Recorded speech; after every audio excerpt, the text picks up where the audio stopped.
Yes, good morning from Germany, everybody, and thanks for having me. As you might be able to hear, I have a bit of a cold, so I'll try to reduce the sort of coughing and sneezing while talking to a minimum. So want to talk to you about jif3D, which stands for Joint Inversion Framework in 3D, and this is a framework for joint inversion of different types of geophysical data. So this has been in development for over 10 years now, and the first paper that describes this sort of method was published in 2011 in GJI, and you can still use this as a sort of basic reference for what it can do. And the special thing that we did when we started developing jif3D is we didn't just want to do one joint inversion algorithm, but we really wanted to have a joint inversion platform where you can mix and match different methods, different types of prior information, and different ways of coupling those different methods. And this has sort of expanded over the years, and at the moment, in terms of methods, we can use different types of seismology, particularly surface waves and first arrival travel times.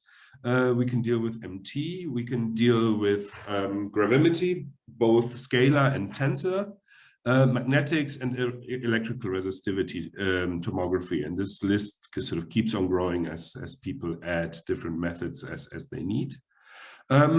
Everything is parallel, and we have parts, especially the potential fields part, run massively parallel on GPUs if needed. And this is the core, if you want, so of joint inversion. We can use different types of coupling, which means sort of how we relate, for example, density and resistivity if you want to do an MT gravimetry joint inversion. And then, as I said, we can also take different types of prior information to really tailor the code or the method to the scientific question that we have. Because my experience is that with joint inversion, basically every problem is different, and you really need to think sort of what do I actually want to achieve. And yeah, over the years, we have applied this in a variety of settings. So this is a probably incomplete map.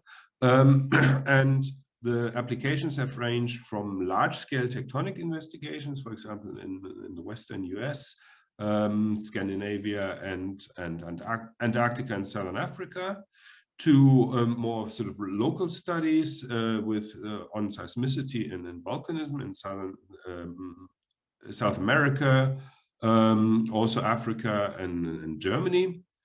We have done some natural resource exploration and archaeology, and I want to show you an example which hopefully you can easily relate to from Australia that I've also talked about recently at SEG. And this is looking at the Ernest-Henry IOCG deposit, which I assume at least some of you are familiar with. It's in sort of northern Queensland, and it's a copper gold deposit. And I mean, one of the reasons I looked at this, and I mean, I have to say, as a European, we're properly jealous of your, data availability. That the data that you guys have sort of publicly available is just sort of nearly unimaginable for other regions. And as some of you might know, there is sort of a large-scale MT survey over this deposit. Those are the black dots, and that's the phase 1 data that was released in 2016. And actually earlier this year, another phase 2 data set has been released. And I combine this with airborne gravity data, which is the background image here. So we're doing a joint MT density inversion. And I'm going to skip over a lot of the details. I mean, we can discuss this in the chat afterwards, or by email, or you can look at the SEG abstract from earlier this year if you're interested in the technical details. So, I mean, one problem we typically have with geophysical inversions is that things are very blurry for, let's say, geologists. standards. So here is the result from individual inversions at a depth of 3 kilometers. So on the left-hand side, we have density. On the right-hand side, we have resistivity. The black lines are major faults running through the area. And I mean, you can see some very good correlation, but things are fairly sort of, blurred out. And this is a typical thing that you have to do in geophysical inversions. It's called regularization to just make the whole thing computationally tractable. And when we combine the two data sets and couple them, this is what we get. So you can see that immediately the image seems to sharpen up. And the other thing, and that's, I would say, is even more interesting and more important, is that certain anomalies become sort of directly relatable between the density model and the resistivity model. And of course, that's, if you want, so one of the main points of joint inversion. We want to combine these methods, and we, instead of a qualitative comparison, we want to have a quantitative comparison. So where in the previous image, you can maybe roughly associate here this low resistivity feature on the right, so this yellow feature here with this sort of low density feature here. Now we have sort of much better comparisons, or much better sort of correspondence in terms of the shape of the features and their properties. And we're doing all this in 3D, so we have a full 3D model of the area. And for example, if we look along this white line, we can also make cuts in the vertical direction. And we can see that especially for the density, which some of you might know has very low depth resolution, we get sort of strongly enhanced fidelity in terms of the structure. Of course, there's an issue, and this is still sort of work in progress, that we need to identify where some of this is maybe a bit artificial. So certainly here on the sides of the model, there's an issue with that basically the one model just follows the others through this coupling. But overall, I think these are some very nice and quite impressive results, and really useful to understand the relationships also between resistivity and density. And this is something I've become very interested in recently. So we have these 3D models, but one thing I'm also starting to look at is the relationship between density anomalies and resistivity anomalies. And unfortunately, sort of time here is a bit short to really go into this. But for example, for this Ernest-Henry, of course, one interesting thing is what are those conductors? Are they sort of mineralization related? Are they related to other things? And here I'm plotting two types of conductive phases. So one is associated with dense material, so that's marked here in red, and one is with something that is probably more neutrally buoyant, where the conductive phase has sort of similar density as the host rock. And we can map that back into the spatial domain and see, okay, where is this distributed? And we can see that, for example, the dense conductive material is associated here with the central sort of upcoming structure, and that's exactly where the IOCG, where the Ernest-Henry mine is. So that seems to be related to mineralization.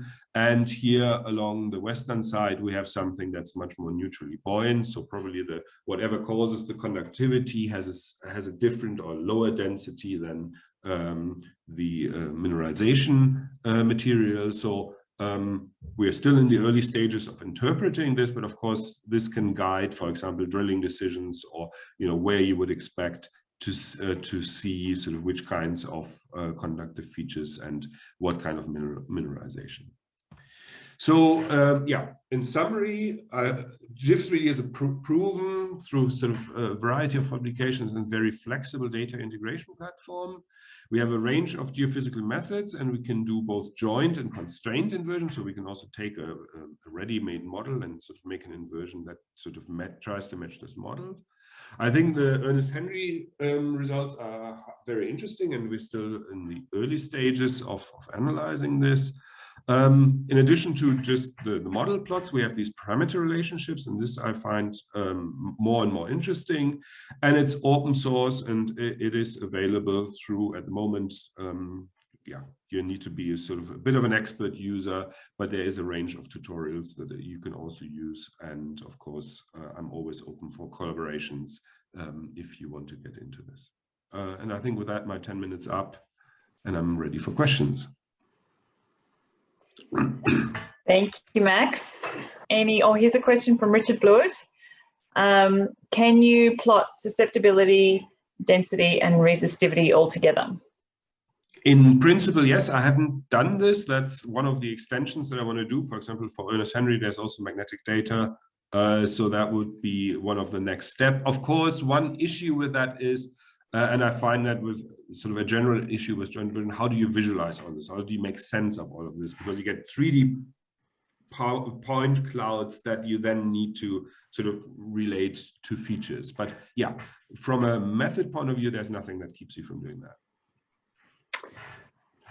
Cool. Well, I think some of the work that the guys at SMI. Oh, go, Richard. Yep.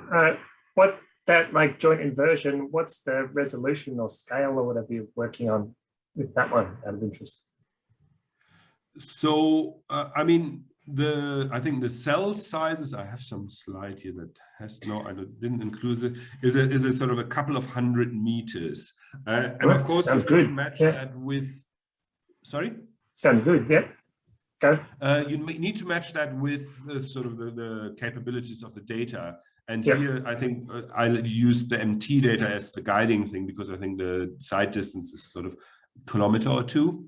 So it doesn't make sense to go much smaller than that. And that's also why I show the 3 kilometer slice and not the sort of 300 meter slice, because the MT data coverage will be very patchy there. But we've done archaeogeophysics with this, so, you know, meter scale. If that answers your question. Sure, yeah, absolutely, thank you.